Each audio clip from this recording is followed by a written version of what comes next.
The Germans took Picardy, well, the English down to 1 infantry and an artillery, and the French down to 2 infantry. The Germans themselves are down to 3 infantry. They moved into Lorraine and Switzerland, did not take either one, but there's only 1 infantry left in both, and they have a solid stack in both areas. Well, compared to what the French have. More units coming. The French are purchasing a fighter, artillery, and infantry. I really considered hitting back and sending everything we could into Picardy. Problem there is there's a stack of 4 fighters, and you only have 1. So if you go in there and try to do a dogfight 1 against 4, you're likely going to lose your fighter, and then they get air superiority anyway. So their stack of 11 artillery get to go at you at 4. So all the French infantry would likely be gone. Yes, the Germans would likely lose their infantry too, and you'd take a few artillery perhaps, probably less than a handful. But I think the damage to the French, especially when the British can't counterstrike very hard, there's nothing on the ground there. I just don't like the idea. Even though it's pretty clear we got to do something.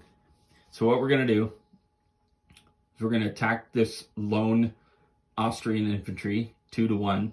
We're going to pull these 2 infantry back into Burgundy, as well as almost everything else. We're going to leave 1 infantry there.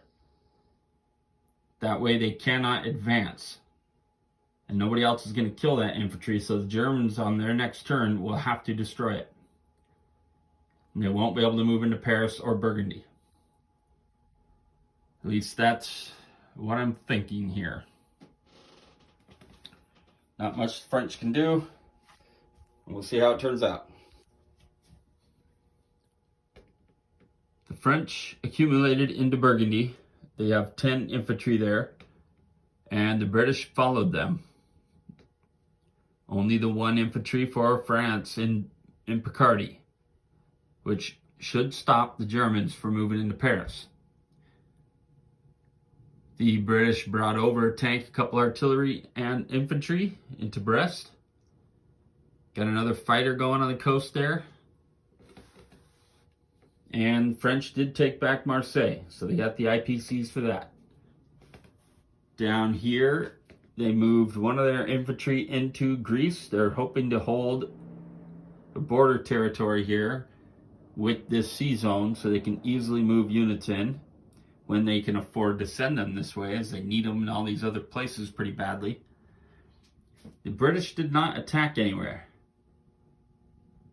They're just moving their forces up and trying to figure out where that boundary is going to be, and building up more forces and bringing them in. The Ottomans can only afford 3 infantry, as they've been stuck and reduced in their IPCs over the last few turns.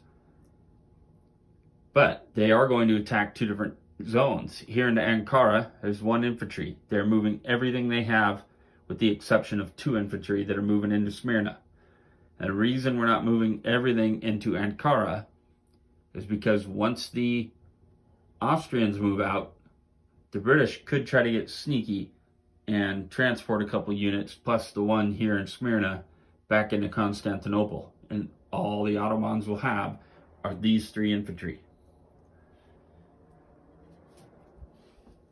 So, we're going to contest that and hope that it doesn't happen. We have the sea mines, which I believe that I've forgotten about the sea mines in this sea zone in particular. For a couple turns now, the British moved their transports in there. And I don't want to go back and try to figure it out. So it is what it is. But I think they got some free shots into Constantinople. So we will see how the Ottomans fare after this.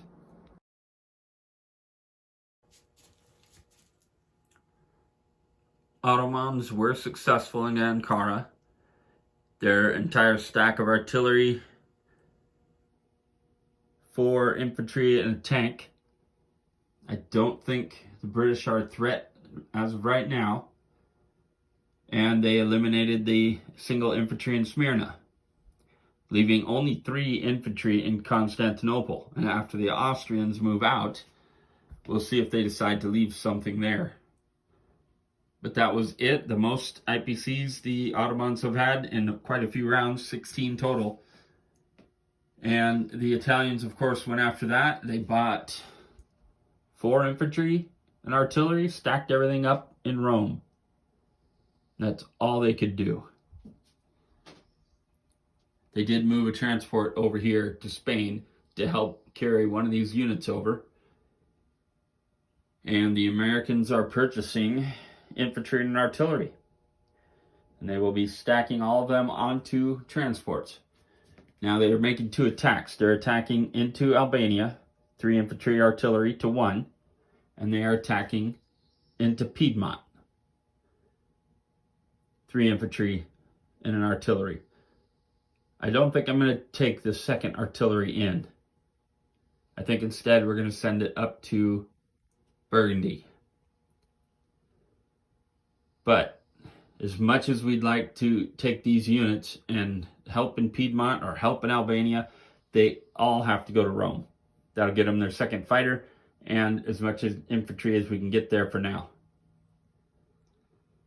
And that will be the end of round 14 after this.